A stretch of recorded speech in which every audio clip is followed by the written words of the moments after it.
नमस्कार. कोर्ट कचेरीच्या फेऱ्या, लांबत जाणाऱ्या तारखा. अरे बापरे, हे सगळं किती थकवणारं असतं नाही का? पण जर या सगळ्या त्रासातून सुटण्यासाठी एक सोपा आणि जलद मार्ग मिळाला तर? हो, आज आपण नेमक्या याच पर्यायी मार्गाबद्दल बोलणार आहोत. चला तर मग सुरू करूया. अशी परिस्थिती आपल्या सगळ्यांच्याच आयुष्यात कधी ना कधी येतेच. मग तो एखादा व्यावसायिक वाद असो किंवा अगदी कौटुंबिक मतभेद.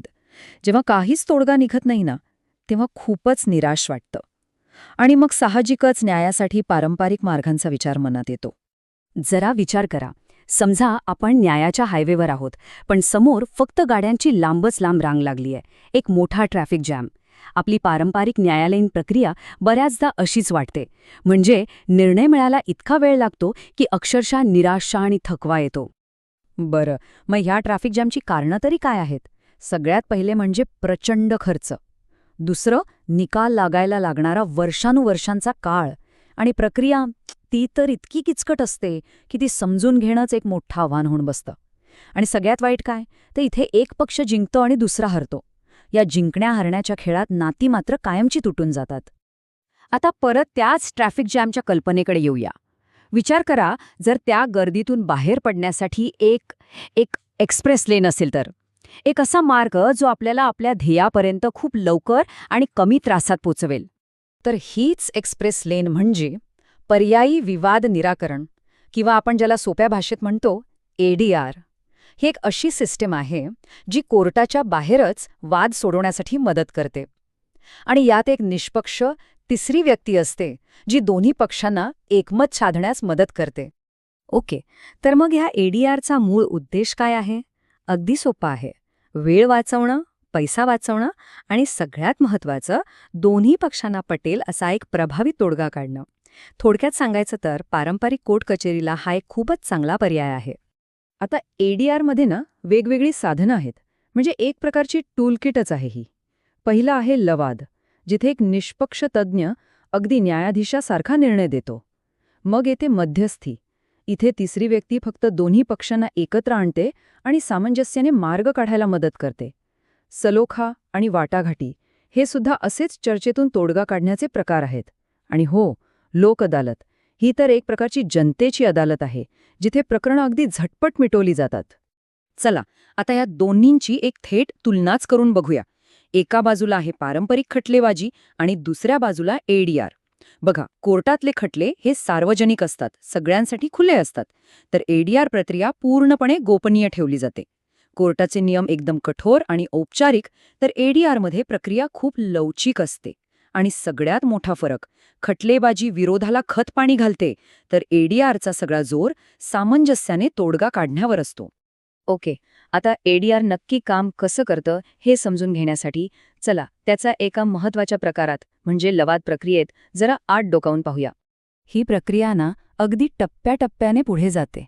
सगळ्यात आधी एक पक्ष दुसऱ्या पक्षाला लवाद सुरू करण्याची एक औपचारिक विनंती पाठवतो. मग दोन्ही पक्ष आपापली बाजू, आपले दावे लेखी स्वरूपात मांडतात. यानंतर सुनावणी होते, जिथे सगळे पुरावे सादर केले जातात. आणि मग शेवटी लवाद अधिकारी एक अंतिम निर्णय देतात. याला अवॉर्ड किंवा निवाडा म्हणतात. आणि हा निर्णय दोन्ही पक्षांवर बंधनकारक असतो. आणि हे वाक्य अगदी बरोबर सांगतं की या संपूर्ण प्रक्रियेमागे नेमका विचार काय आहे.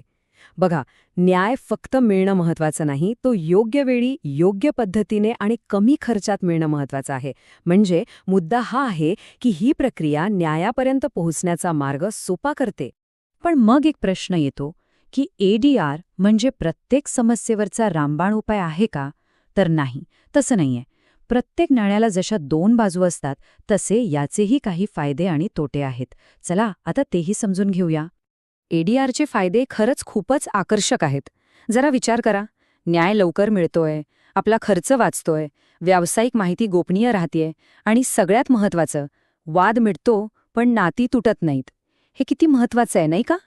पण याची दुसरी बाजूही पाहणं गरजेचं आहे. म्हणजे इथे काही मर्यादा पण आहेत.